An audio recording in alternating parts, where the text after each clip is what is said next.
Morning guys, so preparation po tayo ngayon para sa birthday ng aking unika iha bukas. Ito siya, bebe. Hello. Hello. Ay, inis na ba ako? Ay, nagalit kasi hindi pa daw ako nakapag-prepare ng almusal niya. So, ito na, mag-prepare po tayo. Ito na yung aking partner, nauna na siyang mag-decorate. So, ako na lang ang bahala sa iba dyan. Sige po, pisahan mo na. Ayan, gumawa na rin ako ng pinakabubong ng aming kisame para hindi masyadong pangit tingnan. So bali bahay pala to ng biyanan ko, yung mama ng asawa ko. Quick video lang po tayo ngayon kasi magiging busy po kami ngayon. Papasilip ko lang po kung anong nangyari sa buong araw ko. Ito yung kapatid ni Freya. Ayan, babaliw na naman.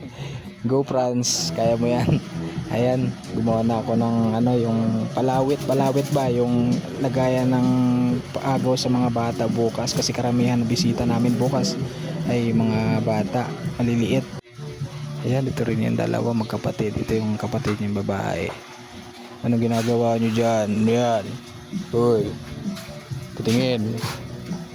Bali tinanghali na rin kami ng gising kasi napuyat kami kagabi kasi alas 12 alauna ginagising pa yung baby namin.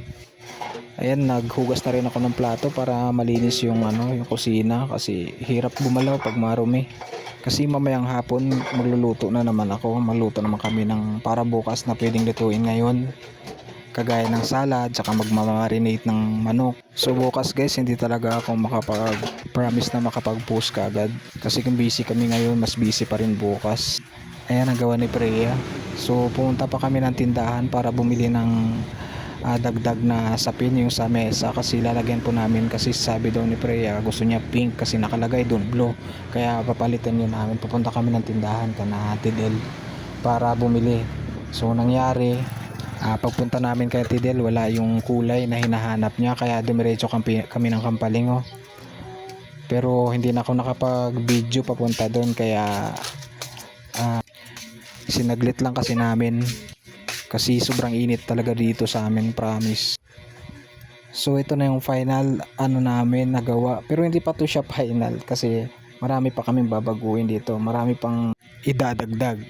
Guys, suggestion naman additional kung ano pang maidagdag namin na design kasi parang nakulangan kami sa design. Comment na lang po para mabasa po namin. So yan lang muna sa ngayon. So abangan po natin yung part 2 bukas, yung celebration ng prinsesa po namin. So thank you for watching. Bye bye.